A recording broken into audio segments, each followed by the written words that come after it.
Oh, God.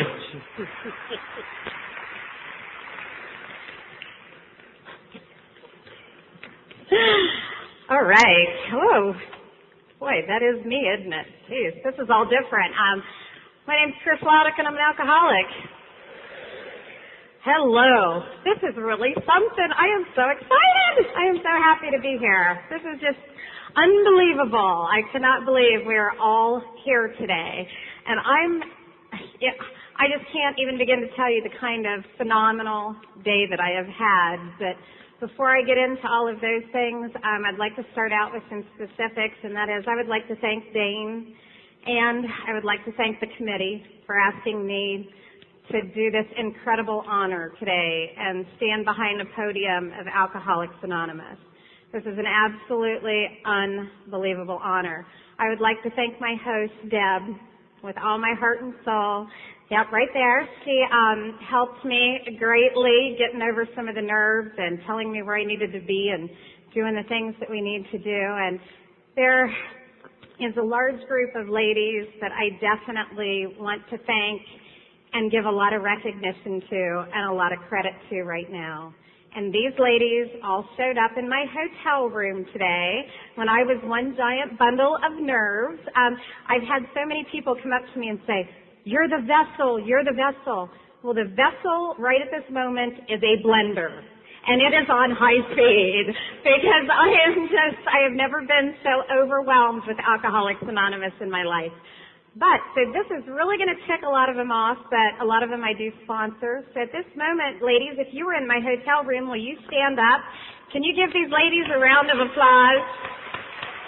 Yeah! Woo! Thank you. Those girls are the reason I'm behind the podium because we lovingly called it a pep rally, we called it happy hour, and the whole reality of it was the only way we're going to get her to the Jar Arena is if we don't let her leave our site. So it was, they stayed with me. I didn't even go to the bathroom by myself today. They had somebody with me, so it was just, it's amazing how this thing works, and I'm just so very grateful. And I have a couple other people that I would like to thank for being here, and they're absolutely going to kill me too, so I'm trying to get all this out of the way early. And for the first time ever, I have my son Lee with me, and he's 14 years old, and he's right there, and he's going to kill me. So,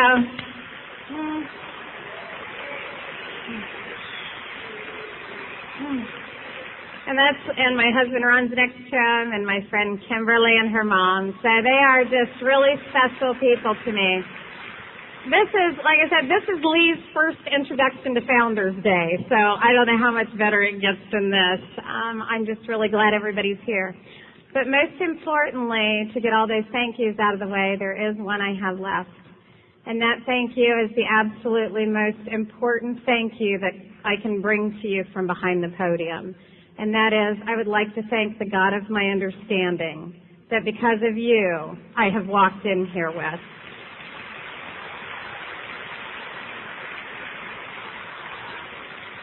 Because that God, in His infinite wisdom, saw somehow, some way, prior to October 29th, 1994, which is my sobriety date, to save me a seat in the rooms of Alcoholics Anonymous. And if you're sitting here in this arena today, He saw fit to love you just as much.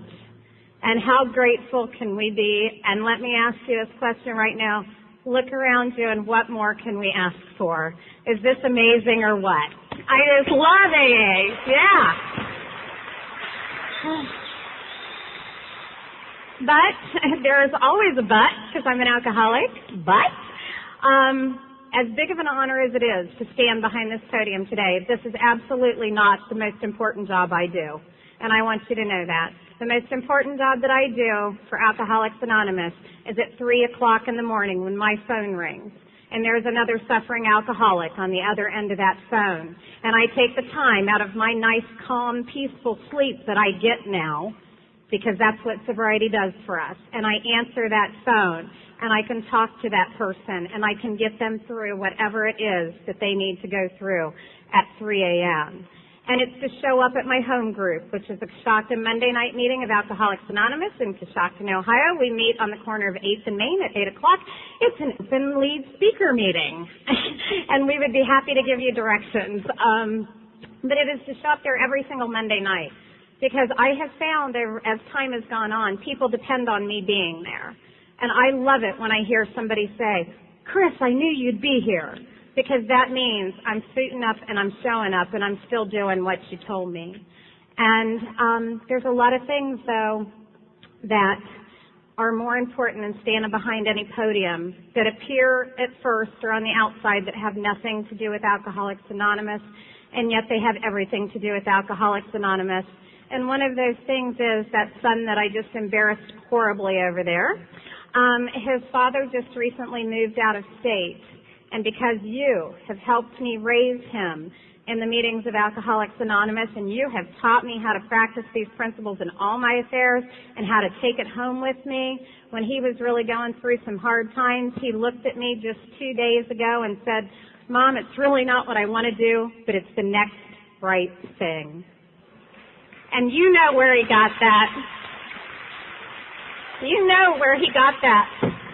And when they called me a month and a half ago at 3 o'clock in the morning from our local hospital and said, Chris, we have your dad here, and he's just not doing so well, I was able to get up out of bed at 2 a.m., and I didn't have to worry about getting a DUI. I didn't have to worry about being passed out, and I was able to hold my head high because that's what you taught me to do, and walk into that ER and make sure that my 88-year-old father that has early stages Alzheimer's got the absolute best care he could get, because that's what you guys have taught me to do. That is AA in action. And I am blessed beyond words with a job that I absolutely love. I am a secretary at an elementary school for 350 kids, and I have a young lady at my school, and it's a very tragic case. And AA shows up at that school with me every single day. And because of you, I'm in a building full of 40-some staff members, and this young lady's talking about the monsters in her head. You had taught me to suit up and show up no matter where it was that I happened to be at the time. I knew enough to look at that little 10-year-old girl and ask her, what are the monsters saying, honey? We can talk about it. And I shared that story with one of you in this room, and you sent to my school, you sent a little tiny, tiny man with a sword and a shield to me. And you said, here, please give that to that little girl and tell her that that will protect her. And to this day, she carries that little man with that sword and that shield in her pocket to keep those monsters away. So please, if you don't hear anything else today that I have to say, know that practicing these principles in all our affairs is one of the most important things we can do. Even if it doesn't seem like we're doing AA, we are doing AA. And it is such a gift. Our book tells us to tell everyone what we were like, what happened, and what we're like today. But there is another line in that book that I absolutely cherish, and it says that each man in his own words and from his own point of view tells how he developed his relationship with God. And that is what I hope to bring to you today, is how I developed my relationship with God, because to me, that is the number one important thing, because I was absolutely powerless when I came in here. Long before I ever discovered alcohol, I had that Bill W. personality. My personality was absolutely doing me in long before I ever discovered alcohol. From the earliest time that I could remember, there was a whole lot of chatter going on in this head, and there still is, especially right now. But that chatter in my head, it always told me, you're not enough, or you're too much. And I could feel everything. And I could walk into a room like this, and I swear to you, I could feel what you were thinking about me. I was so good at it. I could read your mind. I was just sure I knew everything that you were thinking about me. And what you were thinking about me was never nice. But even if what you were thinking about me was halfway nice, that was okay. I could end that in a heartbeat, because my own thoughts about myself were absolutely vicious. And what I would do was I was just completely surrounded in this fortress of these thorns of inadequacy, and no matter which way I turned and no matter which way I tried to move to fit in and to be like you, they absolutely pierced my soul. So I walked around in the state of sheer agony all the time. But at 14, all that changed. Because at 14, I had my first experience with unlimited alcohol consumption. And it's important that I tell you unlimited alcohol consumption because I had had some experiences with alcohol prior to that. I had had maybe 1 or 2 drinks or whatever. And what those 1 or 2 drinks did to me, they made me restless, irritable, and discontent. I had no idea that was an absolute sign and symptom of the disease that was headed down the pike for me. I thought that's just what happened if you had a drink. But at 14, what I found out was with unlimited alcohol in my system, everything changed. Because that unlimited alcohol did for me what I had always been wanting to do, and it changed my perception of me. Suddenly, my not enough was just enough. My too much was just enough. I could care less what you were thinking about me, and those thorns were completely gone. And that night, I jumped on board just like I always did for the next 20 years. I jumped on board the express train to Vomitville, because that is what I did. If you didn't drink enough to throw up, you hadn't drank enough. And I found out on my job, like I said, I work with a bunch of teachers, and we were all eating lunch one day, and I found out that social drinkers don't look at it that way. I was sitting there talking with them, and we were talking about drinking, and they were talking about throwing up, and somebody was saying, oh, man, yeah, that's when I quit. And I thought, I thought out loud. I still tend to do that once in a while, and I said, no, if you throw up, it just means you can drink more. And they all 8 of them looked at me and went, oh. And I thought, only in a meeting of Alcoholics Anonymous would people understand that. And I realized, okay, we're not in a meeting, Chris. Refocus. We're not in a meeting, Go back to what you're doing. But what I did after the night of that first unlimited alcohol, I went on a 20-year pilgrimage to recapture the bliss that I felt that night. And I never did recapture that bliss until I came into a meeting of Alcoholics Anonymous. And what I found here far exceeded any bliss that I had felt that night. But I did go on a 20-year pilgrimage to find that bliss again. Because it, like I said, it did for me. It changed my complete perception of me. And so what happens when you're feeling that way is you don't have a problem with alcohol. At least I didn't have a problem with alcohol. There were a lot of other people around me that had a problem with my alcohol consumption, but I certainly never had a problem with my alcohol consumption. The only problem that I ever had with alcohol is that it wore off. Because when alcohol wore off, then I had to feel again. And as I just told you, I drank not only to dull the pain, but I drank to dull the ecstasy. But I couldn't let you know that. I could not let you know that my soul was pierced and that I was absolutely dying inside, but I didn't have alcohol inside of me. So what I did was I walked around with a big old smile on my face all the time. And what everybody thought that I was happy and that I was just happy to be alive and that I was well balanced and all of these wonderful things, and all I was a neurotic nut behind a happy mask is all it amounted to. Because nothing that you saw on the outside of me was real. It was all for show, and it was all just so that you would like me. And so all the while, all of these things are going on just crazy in my head, and they're spinning and they're spinning and they're spinning. And I've shared this story with so many of the girls that I sponsor, and that was that when my son several years ago, he got a wonderful gift. It was a gift of a hamster from his grandfather. And I decided a few days ago I got to thinking about that hamster. And I thought if AA had a mascot, it would be a hamster. Because when I learned so much from that hamster when he had it. Because as soon as things would get quiet and as soon as things would calm down, that hamster jumps right on that wheel. And what do? They start running. And they're running, and they're running, and they're running, and they're running, and they're running, and then they run some more, and then they run some more, and the darker it gets, the faster they run. And that was exactly how my alcoholic mind worked.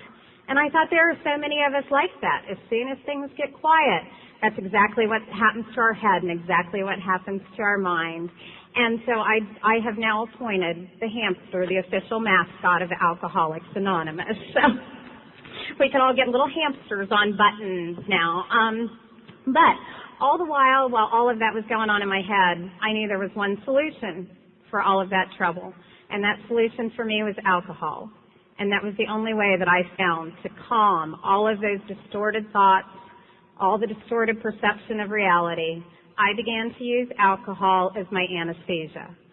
And what happens, though, when you begin to use alcohol as an anesthesia, a lot of things start happening, and they start happening very quickly. Because as I started using it as anesthesia, I never knew how or where I would wake up. Things like that started happening. And I was one of those, and if there was anybody sitting in on the conversation in my hotel room, they can attest to this.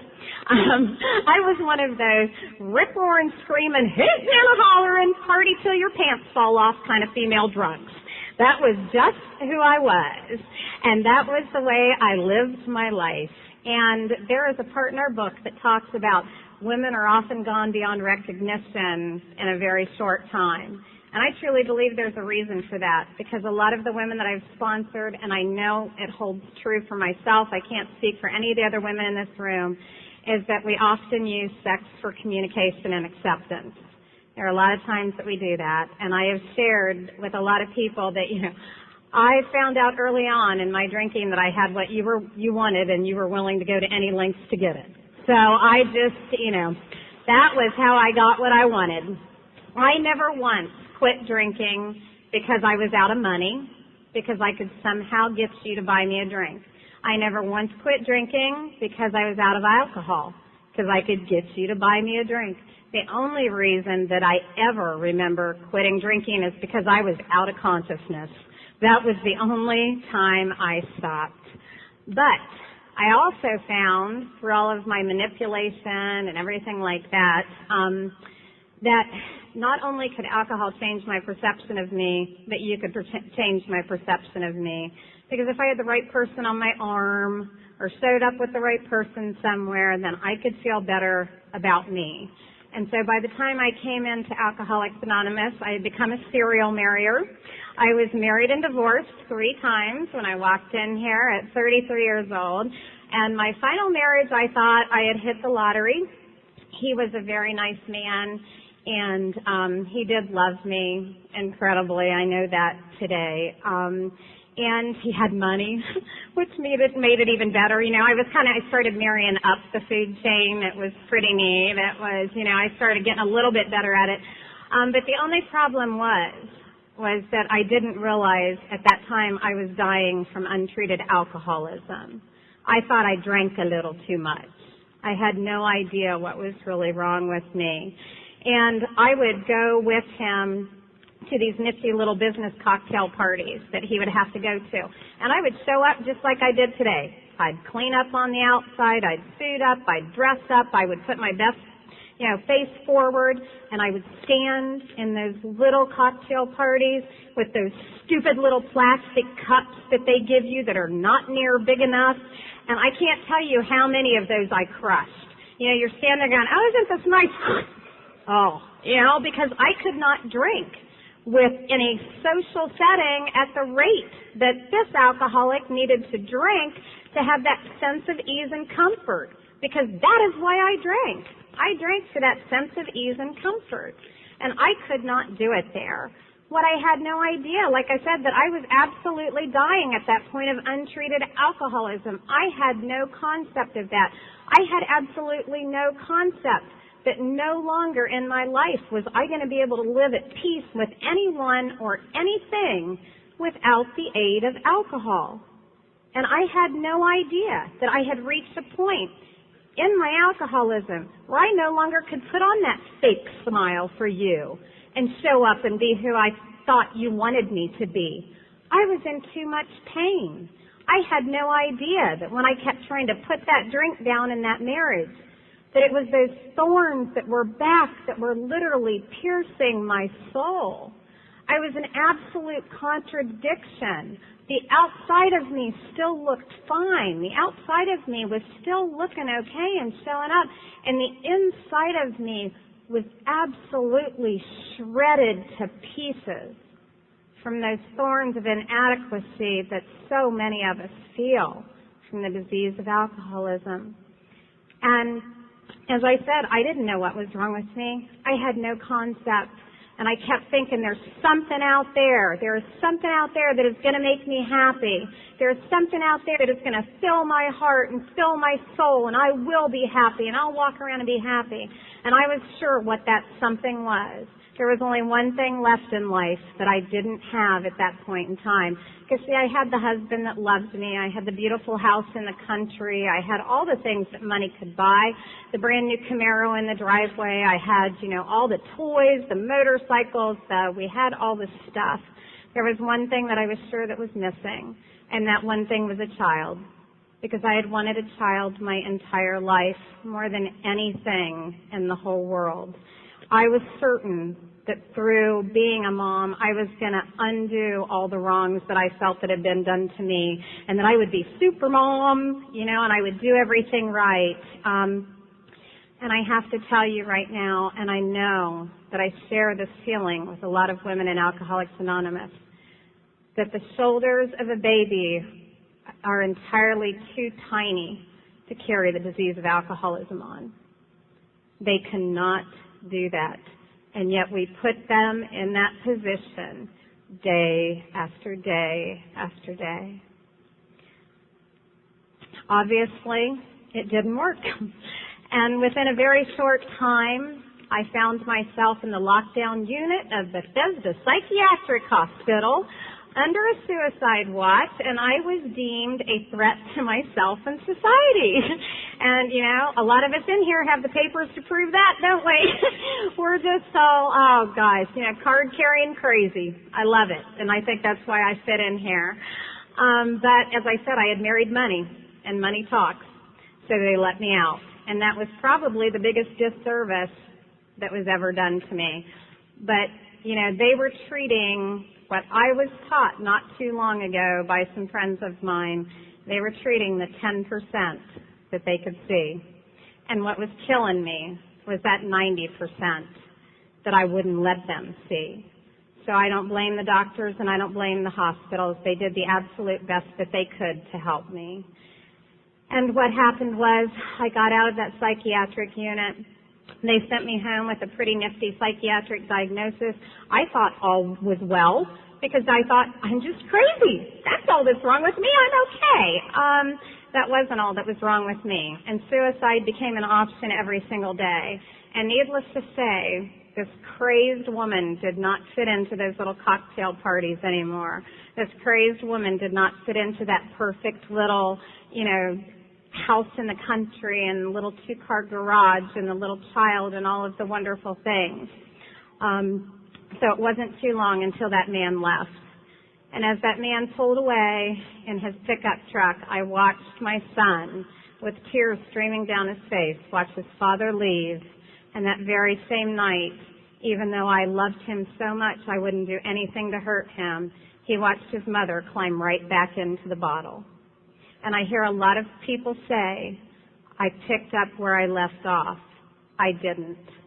I picked up light years past where I had left off. When I picked back up at some point in time, all choice, all decision, all power had been removed from me. What I didn't understand was that man that I was married to had become my power. Because if you're an alcoholic like I'm an alcoholic, you're powerless, and you have to find some kind of power, and you are going to plug into that power, and you are going to ride it for all it's worth. And that is exactly what I had done. And when that man pulled out of that driveway, I lost all power. And if you're an alcoholic like I am, you only have one choice when you find yourself completely powerless again, and that is to pick up the drink. And that is exactly what I did. And as I said, I climbed right back into that bottle. And what happened, there were so many things that happened. There were so many, we just can go down so unbelievably fast. I don't have to tell you about all of that because if you're sitting in here in a meeting, you've probably gone right down that roller coaster with me. You know exactly what I'm talking about. But there are just a few things that did get me into the rooms of Alcoholics Anonymous. And one of those is a story of a night. And like I said, I loved that little boy and I wanted him more than anything in the world. But the night came when Mom had been drinking all day and I just had been drinking for days and hadn't stopped, and I had been drinking since early morning and, had to go for that beer run at noon and came back and drank all night. And so by that evening, I put that little boy to bed up in his little room in this 100-year-old house that we had. And it was like a story and a half, so both the rooms were adjacent to each other, kind of open. And that little boy the following day came to me and told me a story which forever changed my life. And the story that he told me was that he had laid in his bed that night at 3 years old and had pulled the covers over his head and had laid and had cried and had shook for he doesn't know how long, because his mother was hallucinating. Of course, he didn't know that word. That's my word. But he said his mommy was seeing things. And I was yelling and screaming for the devil to get out of my bedroom. And he was just sure that his mommy was sending the devil in to get him. So if you think you aren't affecting anyone else in your life, if you ever have that misgiving again, please, if you don't hear anything else I say today, remember that story. Because of you, because of Alcoholics Anonymous, and most importantly, because of the grace of God, that young man sitting here today can't remember that story at all. Only when he hears his mom talk about it, that is what you have done for me. So I ask you again, what more can we ask for when the power of Alcoholics Anonymous can erase a nightmare from a child's mind? This is just a phenomenal thing.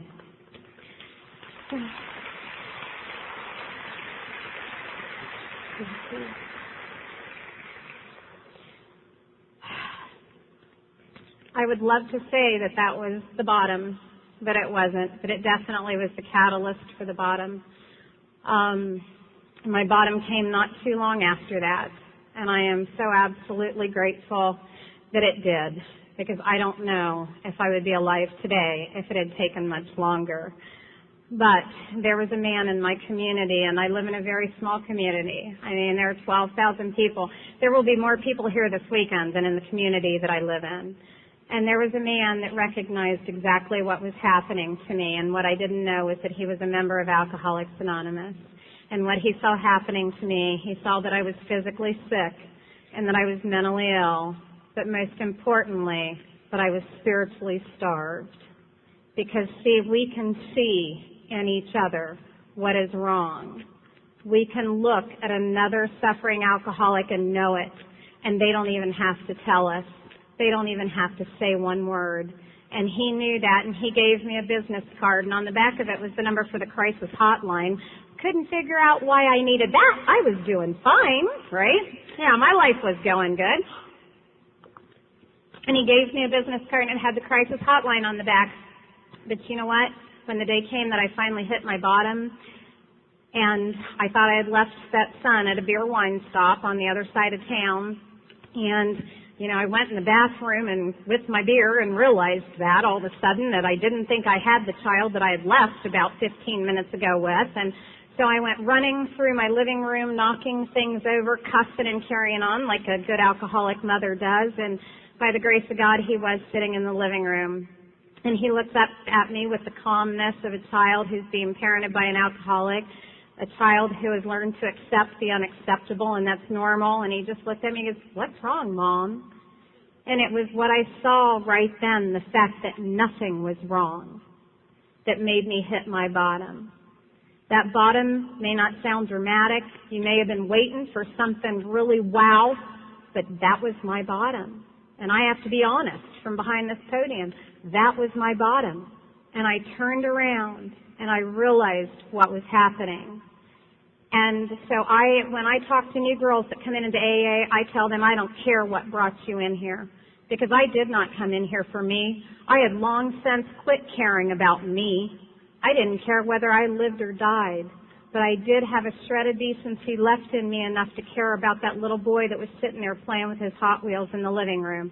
And I walked out into my kitchen and I picked up the phone. You know that 30,000-pound phone that you have? Yeah, it's that one. Takes both hands and a crane to get it off the hook, and I called Jerry J., who now lives in Florida. He lived in a town adjacent to mine at the time. And I called him and I said, I don't know what the heck's going on. I don't know what's wrong with me. And he said, that's okay, I do. And he talked to me and he did exactly what you guys teach us to do in Alcoholics Anonymous. He got people together for me. They 12-stepped me like they talk about in that book. You know, it was just like the way it's always supposed to be. And the next night he introduced me to the rooms of Alcoholics Anonymous. And I walked into my first meeting and this tiny little lady reached out her hand to me, and she's like about my height, and she had these like scarlet red hands. I know a lot of you in the room that I saw that I know, you know her, Mary Kay M. from Coshocton, and she stuck this bony little hand out at me and she said, hi, I'm Mary Kay and I'm going to be your sponsor. I didn't know that wasn't really how you did that here. So being the people pleaser that I'd love to say was, but I still jump over that fence once in a while. So I said, okay. You know, it's like, all right, whatever you say. And I am so grateful today that she did that for me. Because you know what? More important than my life, I wanted you to like me. So I never, ever would have walked in there and done something like that. And she made me fit in like that from my very first meeting by walking up to me and taking my hand. So the girls that I sponsor and the other women that are just friends of mine, they know that oftentimes in Coshocton, Ohio, you will see me carrying the message by sticking my hand out in a meeting of AA and saying, hi, I'm Chris Laudick and I'll be your sponsor. Because I know that there are other women that walk into that room and feel exactly like I did. I would love to say that, boy, it was from that moment and it was all sunlight and roses and I've been happy and grateful ever since, but that would be the biggest lie in the world. Because what I did, at 2 weeks sober, I was one of those alcoholics that would walk into a meeting and you'd go, how you doing, Chris? You know, with that sincere, serious look on your face, and I'd go, I'm fine, sobriety's great, how are you? And I'm dying inside. But it's so important for you to like me, I'm not going to tell you that. And that is where the old-timers come into play, and they're the ones that I would love. I take no credit for standing behind this podium today, absolutely none. I want to give the credit to where the credit is due. It's to those people that trudged this path for the last 70 years so that I could be standing up here tonight instead of in an asylum or dead.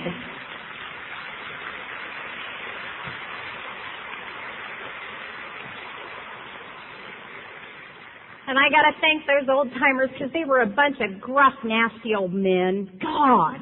The town that I come from, I mean, my sponsor, that little old lady was the only woman. It was all men. It's still a lot that way. Let me tell you, if I didn't practically drag them in off the street, it'd still be that way. But there were all these little men, you know, with their crooked little fingers, and they'd point at me, you know. But you know what? Those little old men, they loved me enough to tell me the truth about the games that I was playing with myself and with others. And they loved me enough to not give me a watered-down version of AA. They loved me. They loved me in a way that they could care less about my feelings and care everything about my life. And I am so grateful to them. But the most important thing that they did for me, they loved me enough to not be afraid to share with me the God of their understanding. They loved me enough to plant the seed inside of me. The same seed that was planted some 70 years ago today, right here in Akron, Ohio. And I ask you right now to never underestimate the power of a seed. because look around this room at the beautiful garden God has given us.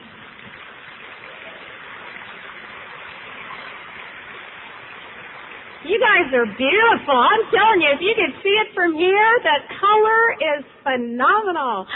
Oh, those guys, like I said, I will be forever grateful. But there was one problem with this beautiful, beautiful story. I was walking around in a constant state of fear because I was professing a faith that I didn't have.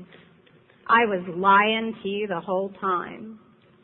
And what happens when you do that is life starts happening. I wasn't intentionally lying to you. I didn't know how to do it any different.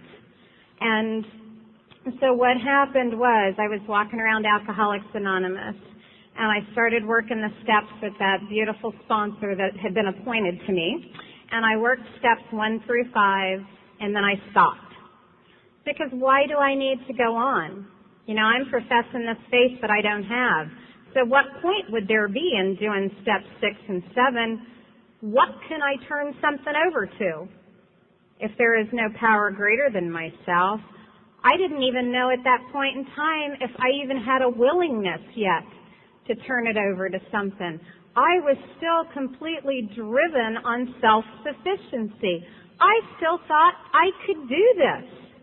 And so what happens when you pull out those old thoughts and those old ideas and you don't replace them with new thoughts and new ideas? Weeds start sprouting up in that garden of your sobriety. And let me tell you, the weeds come back, and they come back with a vengeance, and then life starts happening, and that's exactly what happened to me. Life started happening, and my mother died as a direct result of the disease of alcoholism. And I was 4 years sober when this happened. And guess what? I had not gone on with my steps, so I can guarantee you we buried her with some undone amends. And that's one of those things that you start carrying around with you, and the weight gets a little bit heavier.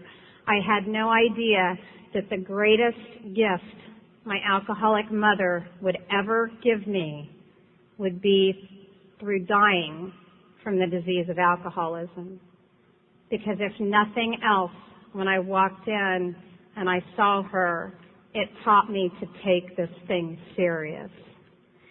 And because I truly believe it's because I had not worked my steps and there were too many undone amends, and I was standing on shifting sand instead of that solid rock that they promise us in our book, my life started unraveling at a really rapid pace. And I developed a pretty powerful form of chronic mono that summer and got very, very sick. Well, I hadn't built my support system either, so I found myself suddenly alone again. And so I laid on that couch, and one of my girls is here from Tennessee today, and God love her, I was sponsoring people at this time, and that's how scary it can get, And Shelley's here with us today, and she was the only one that would not allow me to fire her. I don't know if it's because she was that sick or what she had going on, but I will forever be grateful to Shelley for that, because she pretty much took over at that time, and she kept me in that book, and she was the meeting that I couldn't get to when she would call, and she helps me more than she will ever know. But what eventually happened was I had an absolute meltdown at 4 years in AA. And I will tell you what, hitting bottom is a highly underrated spiritual experience when you've been in Alcoholics Anonymous for a while. And hit bottom I did. And there is a line, I believe it's in our 12 and 12, I'm not sure, I'm not a real big book quoter, but it talks about pain is the touchstone of all spiritual growth. And I am a firm believer in that now, because I had reached a point of what I thought was intolerable pain. And I found myself laying on the floor in my bedroom in that same house that I had sent devil heads to my son in. And I was laying in a purple robe, and I was shaking, and I was crying, and I was covered in my own sweat. And I had been doing this deal for 4 years, and I had never felt such desperation in my life. And I had an absolute beautiful moment of clarity. And that moment of clarity was that for the first time ever, with that type of desperation and pain in my soul, I was not reaching for a drink. And just in that 1 second did I feel a single ray of that sunlight of the Spirit shine down upon me. And I thought for the very first time, maybe, just maybe, there is a power that's greater than me. Because the obsession to drink, I knew in that instant had been removed. What I didn't know was that the spiritual malady hadn't. Right in that moment, I knew that one of the symptoms of my disease, the alcohol consumption, had been removed. What I didn't know was that the illness of alcoholism was still alive and well in me. And at 4 years in AA, I was dying from untreated alcoholism. And that is why it is so important that we stay so active. And right at that moment, my phone rang. And, it's one of those God shots, as my sponsor says. And it was Jerry Day, the man who had given me his business card, on the other end of the phone. And he said, "How you doing, Chris?" And what was my first thought? You guys know what my first thought was. My first thought was to say, "I'm fine." And I'm laying there, like I said, covered in my own sweat, shaking. And I'm going to go, "I'm fine." And for the first time ever, a thought crossed my mind from a book that I had read years and years before. It was from Dante's Inferno, and it said, "The hottest place in hell is reserved for those who in times of crisis choose to remain on the fence." And I knew I had a decision to make in that very instant, and that my very life depended on it. And I said, "Jerry, I'm not good at all. I feel like I'm dying." And he said, "Yeah, I know you are, babe. There's going to be somebody there in 20 minutes to pick you up." So I don't know who ratted me out, but whoever you were, thank you, because you saved my life. Somebody saw what was happening to me and saved my life. And please don't ever hesitate, to make those calls to people when you think they're hurting, even if they're acting like they don't want to talk to you. Because you can ask Shelley that was with me at that time. I tried to shut myself off from everybody. Pick up that phone and make those calls to people. Don't wait for them to call you just because you know they're hurting. It may be too late. They may die. And so somebody did come and picked me up, and we went to a women's meeting, which was the first thing that made me mad, because I still didn't like you women. I didn't trust you women. The last thing I wanted to do was be in a room full of you women. And now I find myself in a hotel room that is so full today. It's like we're perched like a bunch of birds all over this room. It was great. But so they took me to this women's discussion meeting. And I shared openly and I shared honestly for the first time, and I truly believe that there are so many people that are put in our life for absolute maximum growth at just the right time by the God of our understanding. And there was a very calm, quiet lady that I met there today. We could not be more opposites. Because, I'm just like a tornado, man. I just am. What do you guys call me? Loud, obnoxious, and I'm trying to think of what else. Yeah, short, loud, and obnoxious. But, and this lady was so quiet and so calm, but what she did for me that day was she gave me hope. She gave me a sense of peace that I had been looking for all my life. But she told me that the key to me getting better wasn't just about hope, but it was about honesty. And for the first time, somebody looked at me and said, "But honey, I know you can't be completely honest. You're not there yet. Just do the best you can." And I went home and I picked up that 30,000-pound phone. Suddenly it was 15,000 pounds because you guys had given me some hope. She had carried part of that burden for me. And I called that little old lady with those short hands and I said, "Mary Kay." And what you have to understand, she was the organist at the Catholic Church. She's like really, I figured that was like a main line to God or something. I don't know. But I called her and I'm like, I don't even know if I'm willing to believe in God. Something happened to me on the floor of my bedroom. I don't know what it was, but I really think I'm finally willing. I've been lying to you, but this is the truth now. I swear this is the truth now. And she said in her little voice, she said, "Well, honey, then I want you to turn to page 44 in your book and read We Agnostics again." And I went, "Again?" Because, you know what, I didn't know what that word meant, so I don't think I ever read it. I think I kind of skipped over that chapter because if I didn't know what the word meant, couldn't pertain to me, could not be a big deal. So that's exactly what I did. And it was amazing because I found my very first answer on page 44. Because see, like I said, I had white-knuckled it for a while. I had intermittent periods of not drinking when I was married to my third husband. And I thought maybe, just maybe, that was my get-out-of-jail-free card. That would let me off the hook. Because I always thought that it said that you can't stop drinking even when you want to. And once you start drinking, you can't control your consumption. That isn't what it says at all. And once I began studying that book, I found that out. The word in there is or. Suddenly, I fit right on that page. Because, yeah, I did stop. Temporary as it was, but I did stop. But never once was I able to control my consumption of alcohol. And then, on the very next page, it told me that you guys had a solution that would solve all of my problems. Not make me a little bit better, not make me a little bit happier, not get me a husband back, not do this, but it would solve all of my problems. And here I finally had another moment of clarity where I saw the answer had been right there in front of me all along. And very shortly after that, Mary Kay became very, very ill, and she was unable to sponsor anymore. And so I took off and took an AA vacation over in Columbus. I spent a week over there and came back armed with just enough information to be dangerous, grabbed 3 other girls that were in the fellowship at the time in Coshocton and said, we have got to figure this out, ladies.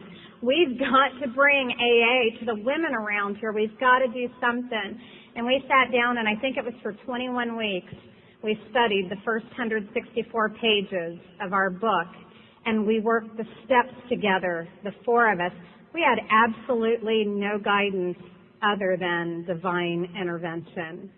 So let me tell you, it is with all the joy in my heart, all of the grace of God, and all of the excitement that I hope that you feel at this 70th Founders Day to tell you that all 4 of us are still sober members of Alcoholics Anonymous.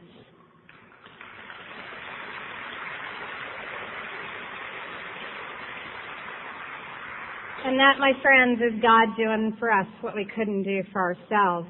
Because we trudged that road, didn't we? We had no idea what we were doing. Heck, we almost had a street fight out in front of my house once because 2 of us disagreed on a point.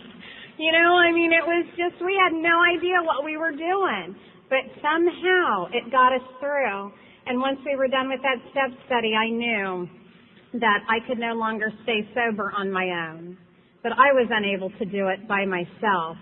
And so I went back to that meeting where that quiet woman was, and I walked into that meeting, and with all the courage that I could pray for, I said to her, is there any way that you would be my sponsor? And I know you guys will be surprised by this, that she stuck out her hand and said, I'd be happy to do that. I've been waiting for you.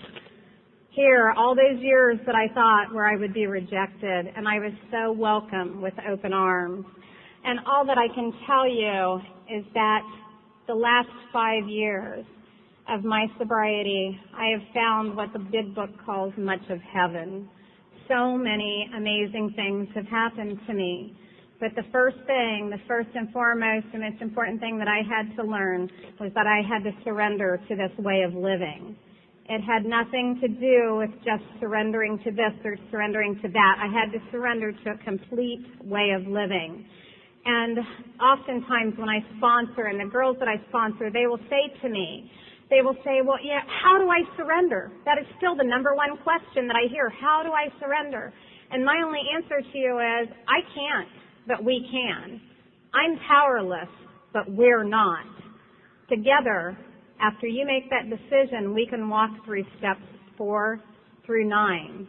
And we will give you the power that you're going to need to go on to do 10, 11, and 12 to maintain that kind of joy in your life. I had to finally accept the fact that each day when I woke up, the planets were revolving around the sun without any help from me, that seeds were growing into flowers without any help from me, and that even embryos were turning into babies all by themselves without any help from me. I had to make that decision to surrender to the maker of the sunsets or keep doing it by myself. And what I have found in Alcoholics Anonymous, that surrendering to the maker of the sunsets, it is the easier, softer way. It is so much easier. I always lived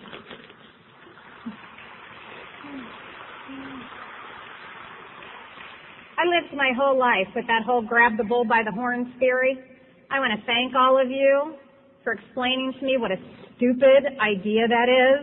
Have you ever thought about that? Yeah, grab the bull by the horns. What is going to happen to you? You're going to get impaled.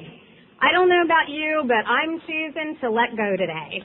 And because of your teachings, you taught me how to start applying all 12 of these steps and all of these principles into each and every day of my life.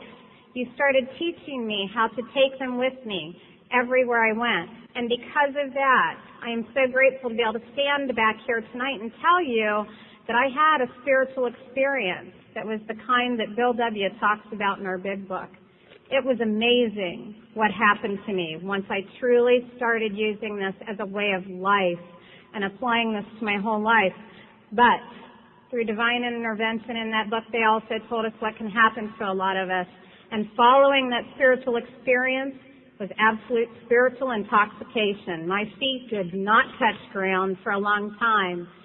And what happened after that, because of God's infinite wisdom and knowing the person that I am inside, it was that spiritual intoxication was followed by absolute desperation. I found myself one more time down in that pit. And I have to tell you, I could look at it so finally and see that it wasn't a punishment.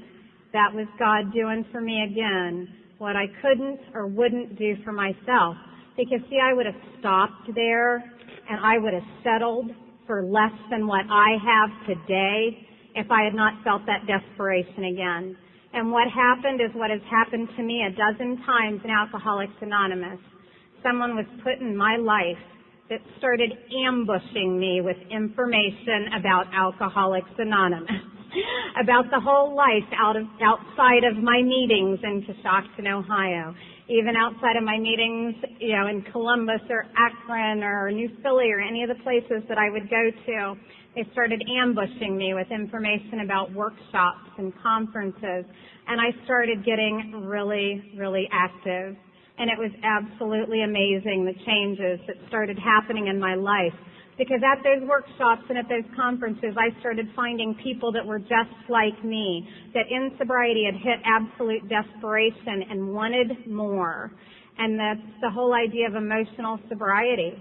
I started finding out what that was all about and got very active. And within a very short time, met some of the absolute spiritual giants in Alcoholics Anonymous that absolutely changed my life. I used to challenge God. If you just show up and stand in front of me, I will believe in you. If you give me that burning bush, I will believe in you. If you do this, if you do that, I had my whole list.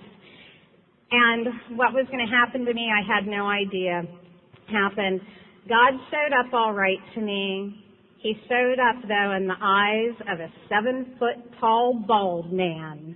Not what I expected to see at all. And as that man held his hands in mine and prayed with me, and I looked at him and I said, I see God in your eyes. I see Him. I finally see Him. And he said to me, no, sweetheart, all you see in my eyes is a reflection of what already dwells in you. God lives in you. Now, you had told me that.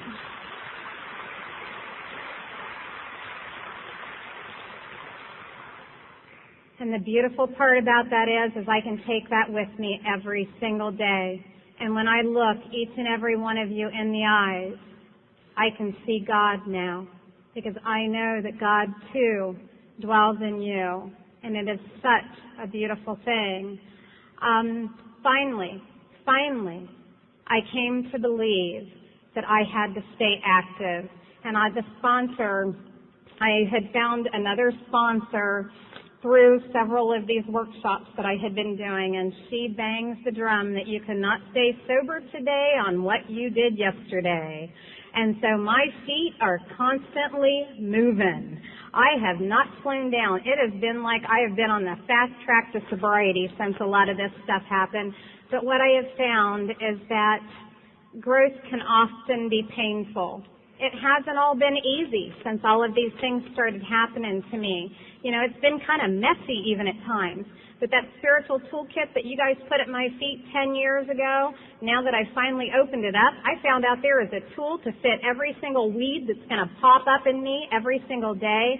And if I just continue to take that daily inventory and keep this garden of my sobriety weeded and keep it clean, it's not that hard anymore. I just have to show up and stick with it every single day. You know, and growth, like I said, I make some mistakes every single night. I will fill out that balance sheet, what I've done that day, and I make some mistakes. I guess I need to rephrase that because somebody that I love very much in Alcoholics Anonymous taught me there are no mistakes, there's only lessons to be learned. So every night when I look down that balance sheet now, I don't look at myself as a faulty human being. I look at myself as a human being that has had to learn some lessons today. And it's very beautiful. And like I said, growth can be messy and it can be painful, but growth can also be beautiful. When I walked into you in Alcoholics Anonymous 10 years ago, I had no idea how to pray. So you told me there were a bunch of prayers in that book and just to memorize them until I could feel them. And you know what? One of my favorite parts of my day now is prayer. And something that I have found that is just beautiful beyond words is you may refuse my suggestions, you may reject my love, but you are absolutely defenseless against my prayers. And that for me has been a huge change.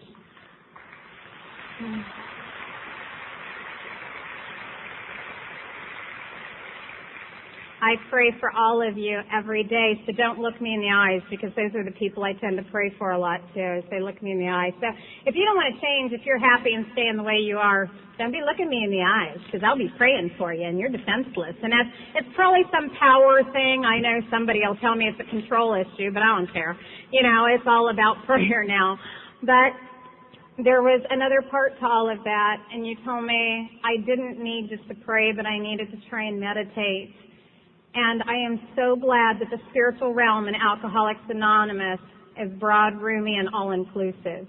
Because where I found the God of my understanding was out in the woods. That is where finally things could get quiet enough and that hamster would stop running long enough that I learned that what God says to me is so much more important than what I can ever say to God. That is where I finally learned to be quiet. And that lesson is something that has taught my sponsees about the second step and about there being a power greater. Because I've had a couple of them make the comment, if there's a power great enough to make you shut up, there's a power great enough to keep us from drinking. So that works, you know, and it is absolutely beautiful. I go out in the woods every single day and I talk to God, and I am so grateful for what has happened. The woods are my cathedral. And it may sound that, you know, my life has just, like I said, been beautiful even since then, but that's not always the case. A lot of beautiful things have happened, and we have to carry this message to another suffering alcoholic. And sometimes that's really difficult. But my favorite way of carrying the message is not from behind the podium. It's working one-on-one with another alcoholic.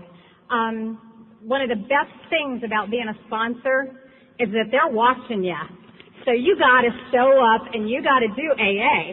And that happened just 2 months ago, I think it was. I snatched Teresa, one of my sponsees, and we went on a 12-step call, and just a few blocks from my house, slam, this deer hit the front of my car. It came out of absolutely nowhere. Now, if she wasn't there, what would I have done? I would have thrown a fit, stomped my feet, and cussed and carried on. But because she was there and I knew she was watching, I kept my calm. We made the phone call to the sheriff's department. Now, I'm not a saint, let me tell you. I did send her out onto the highway to see if we were leaking fluid. I wasn't going out there, but I did send her out. And she was down on that highway. I'll never forget it as long as I live, sticking her finger, and we didn't know whether it was antifreeze water or deer guts, but she did it. They will do those things for you. And then I get to watch my sponsees too, and that's amazing. It's to watch them absolutely flourish and grow. It is a phenomenal thing that happens in Alcoholics Anonymous, and I have watched that happen with so many of them. There isn't a better moment in the life of a sponsor than when one of your sponsees sticks out their hand to another suffering alcoholic. I just watched my friend Laura do it recently and tell another suffering alcoholic, "Hi, my name's Laura and I can help you." There is absolutely nothing more beautiful. And our book tells us we have to practice these principles in all our affairs. And I can tell you that there is a reason in our 12 and 12 it uses the phrase deranged family life. That is the last place a lot of times this stuff takes hold. But that young man who I sent devil heads into his bedroom not too long ago, he was asked to describe his mother in 4 phrases. And he said, "She's nice to everybody. She loves nature. She's a little bit goofy." Now he says that should be changed to a lot. But he said she's a little bit goofy and she's totally spiritual. I had sent the devils into his room less than 10 years ago. What more can we ask for when you can change a child's mind to that extent? This works in every area of our life. And I've been blessed with so many things, but sobriety has not been without its trials. I was known as the Black Widow sponsor in my area for a while because we had some really rough goings, and 3 of my sponsees died within a 6-month period. Because of you, Alcoholics Anonymous, and the grace of God, 2 of the 3 died as sober members of Alcoholics Anonymous. And I can't be grateful enough to you for that. The house that I told you about that my son and I lived in, it burned to the ground, and with it went all of the equity in my home. We had a contractor that stole thousands and thousands and thousands of dollars from us. But what I can tell you that you have taught me, as I've learned in the rooms of Alcoholics Anonymous, that recovery doesn't make me less sad, but it makes me less hopeless. And it is just not my job to abort the process. What my job is to carry the message of Alcoholics Anonymous. My job is to plant the seed, just as was done 70 years ago, right here in Akron, in Alcoholics Anonymous, or to create Alcoholics Anonymous. And my hope beyond hope, is that for you too, that you find out that the fellowship and the steps are what will water that seed, and that your roots will go down deep into the soil of God's marvelous love, and that the wind will scatter seeds of grace on the garden of your sobriety, and that you will forever walk in the sunlight of the Spirit. My final prayer for you, and remember it's a prayer, so plug your ears if you don't want to change, because you are defenseless against prayer. My final prayer for you is when you leave this meeting today, or you leave this meeting this afternoon, or you leave the meeting Sunday morning, whenever it is that you have to walk away from the beautiful gift of Alcoholics Anonymous, is that you only have the same question weighing on your heart and in your mind and on your soul as I have in this very moment. And that question is, what more can we ask for? I love you. What a job.